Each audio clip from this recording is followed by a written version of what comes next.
All right.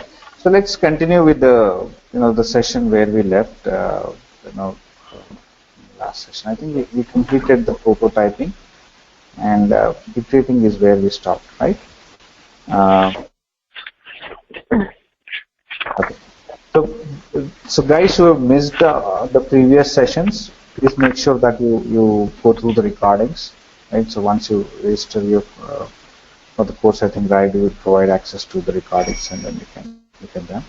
Right? But anyway, we have still not got into the actual role of a business analyst. We are still trying to understand what are the ways in which projects could be executed, and so this will help us be much more comfortable in when we get into our jobs, right? So there's nothing to do with the business analyst role specific knowledge. It is only the way things work out in the industry, right? So how are typical projects executed, right? So you'll get that understanding. Sorry, sir. Just one more question.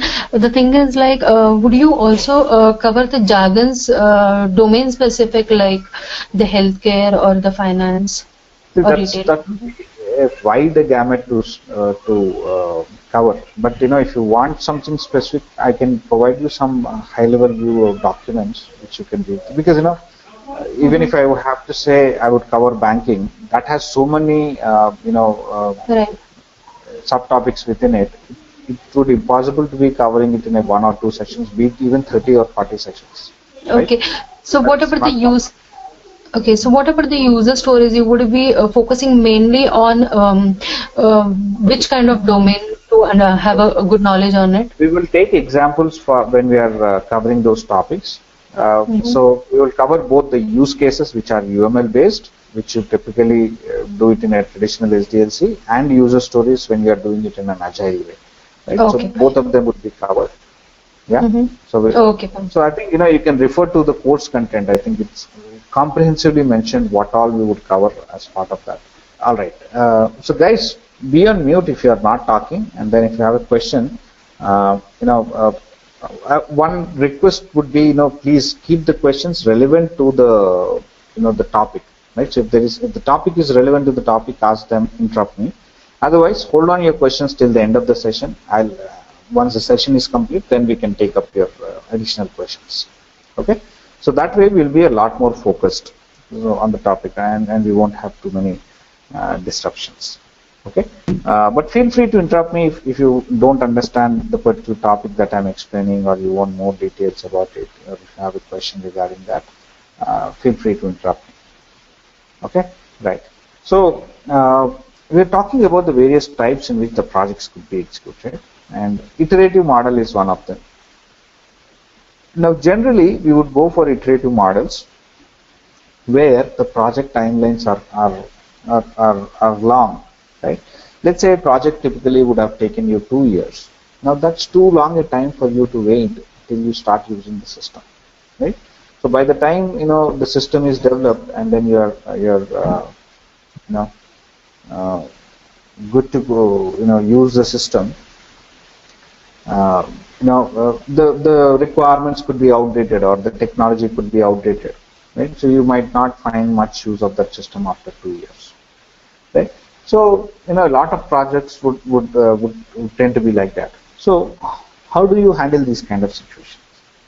Now the easiest way is you would break it down into smaller sub projects and then handle it, right? Now a good example would be your softwares in your mobile phones. Right? Now, if you look at it, every 3 months or 6 months, you would have a version coming out. Right? If you're using an Apple phone, there would be a iOS version coming in every 6 months. Right? Have these guys waited till they have this perfect version and then added all these features and then given to you, it might have taken them some 4 or 5 years to complete that. Right? And they would have lost so much of business because of that. But what they did was they came up with the first version maybe in 2005-06 with some basic features which could make the phone useful, right? And people started using it. And in the second version, iOS 2, they came up with multiple other additional features, right? So incrementally the functionality was delivered. Right?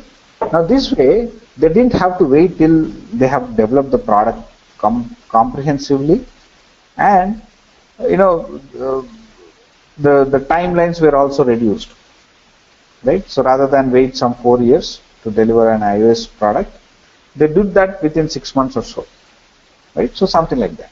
So you're breaking down a project into smaller phases, like phase 1, phase 2, phase 3, right? And each one of these phases would have some functionality within it, right? So if you have a scope, you're breaking down into, let's say, four subdivisions. Then saying this was phase 1, phase 2, 3, and 4, right? So in each of these 4 phases, you'd have all the functionality covered, right? But you're giving it in each phase, you're considering it as a whole project and then going through delivering it, right? So you're doing your requirement analysis, design, development, testing, and then delivering it to the end users, right? So while the users are using it, then your second incrementation would start. Okay, that's the advantage of an iterative model. You don't have to wait so long to start using the complete functionality. Okay. So within each iteration, again, the steps are similar. You would have an analysis, design, coding, and testing happening. Yeah. Does somebody have a question? Okay. All right. So that's an iterative model. Okay. Hello. Yes. Hi Ravi, this is Pooja here. This iterative model, is it similar to Agile? Not exactly. Agile works in a different way. I'll explain about Agile also later in this. Yeah, because in Agile also I've heard they work on increments. Right. So they would do that in Agile as well, but this one would be done in a different way. Okay. So see, Agile works in a different way. I'll explain what is different in Agile. But iterative model, it's similar, like having multiple waterfall models within it. Right? So there are you have 4 phases. You've broken down the requirement, the scope into 4 different phases, and each phase within it would be a waterfall in itself. Okay. Okay. So when I come out to Agile, I'll explain the differences. Right. So the way the prioritization is done, or the way the phases of the project could be done, they would be very different. The way that you communicate or document your requirements, all those details would be very much different from iterative model.